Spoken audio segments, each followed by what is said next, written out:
تکبیر پاکستان سعودیہ کا رشتہ کیا اور تیرا میرا رشتہ کیا پاکستان فلسطین کا رشتہ کیا اور پاکستان کا مطلب کیا نعرہ تکبیر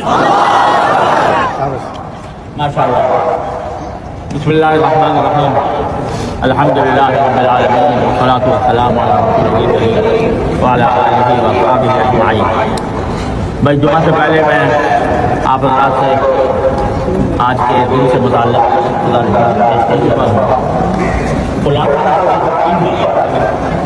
نمبر 1 اللہ تعالیٰ کا شکر۔ اللہ تعالیٰ کا شکر کہ اس کی بنیاد کلمہ لا الہ الا اللہ۔ اللہ تعالیٰ کا شکر کہ اس میں علماء کرام کی جد و جہد سے اس کا دستور اللہ کی حاکمیت کی بنیاد پر قائم کیا ہے۔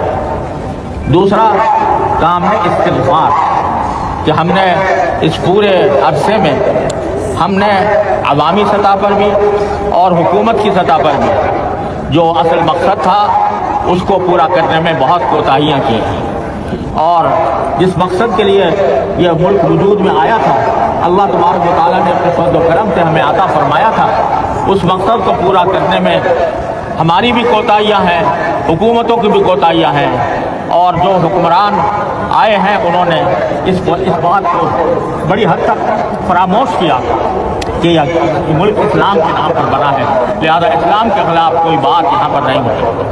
اس پر استغفار، اور استغفار صرف استغفار انسان کا خود اپنے لیے نہیں ہوتا بلکہ دوسروں کے لیے بھی ہوتا ہے، لہذا اپنے خطاؤں پر بھی استغفار کریں اور حکمرانوں کی خطاؤں پر بھی استغفار کریں۔ اور حضور کریم صلی اللہ علیہ وسلم نے فرمایا اللہم اغفر لنا وللمؤمنین والمؤمنات والمسلمین والمسلمات، لہذا استغفار ہمیں اپنی خطاؤں پر بھی کرنا ہے اور استغفار ہمیں اپنے حکمرانوں کی خطاؤں پر بھی کرنا ہے۔ تو دوسرا کام ہے استغفار۔ تیسرا کام ہے اپنی اصلاح کی فکر، انفرادی سطح پر بھی اور اجتماعی سطح پر بھی، کہ ہم اپنے آپ کو اسلام کا صحیح نمائندہ بنائیں۔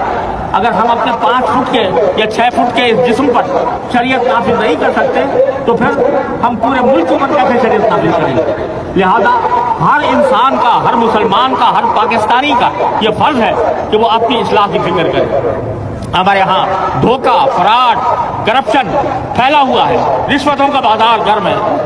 جب ہم اپنے اوپر اسلام نافذ نہیں کریں گے اور کرپشن میں مبتلا رہیں گے، رشوتیں کھاتے رہیں گے، رشوتیں دیتے رہیں گے، تو پھر کیسے ہمارا ملک ترقی کرے گا، کیسے ہمارا ملک اسلامی بنے گا؟ لہذا ہر فرد کا یہ فرض ہے کہ وہ اپنی اصلاح کریں، اور حکمرانوں کا فرض ہے کہ وہ اللہ کے لیے، خدا کے لیے اپنے رویے پر نظر ثانی کریں۔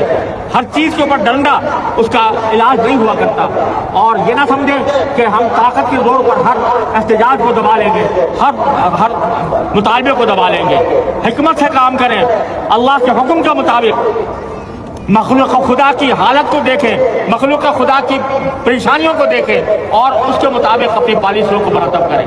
یہ 3 بنیادی پیغام ہیں جو آج میں 14 اگست کے موقع پر دے رہا ہوں۔ اللہ تبارک و تعالی ہم سب کو اس پر عمل کرنے کی توفیق عطا فرمائے۔